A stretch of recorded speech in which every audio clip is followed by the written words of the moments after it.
scientific evidence, which I can show you when I'm time. And we found out that there was a people who danced the world back into balance.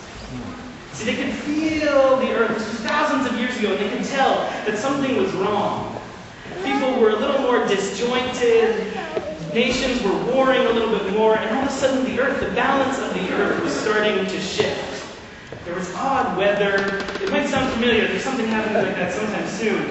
But they could tell, and this one group of people, this one brave group of people, somehow could tell that if they danced in just the right way, at just the right time, in just the right place, they could dance the world back into balance.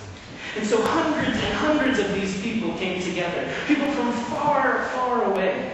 The dance started with just a few, and then more, and then more, and then more. By the end, there were hundreds, all dancing with rhythmic pounding on the ground and then circling around each other, underneath each other's arms.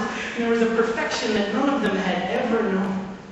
And sure enough, through the force of that dancing, the earth came back into balance.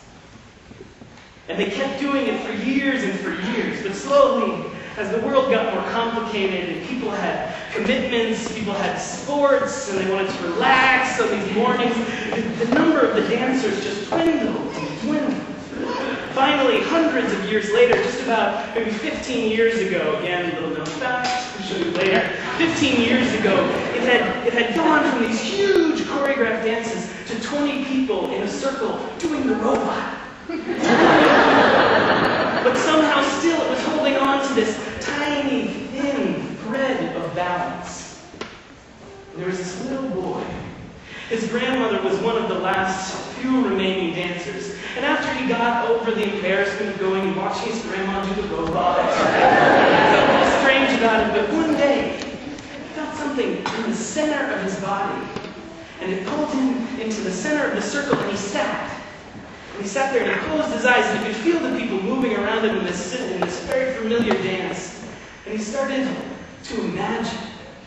He started to imagine, what would it look like if there was more and more people dancing this dance? He knew that the world was hanging on a very, very thin thread. And it was so important to dance it again back into balance, back into wholeness. And so he sat there and imagined. And when the people were done with that day's robot dance, he called them together and he said, I have this idea.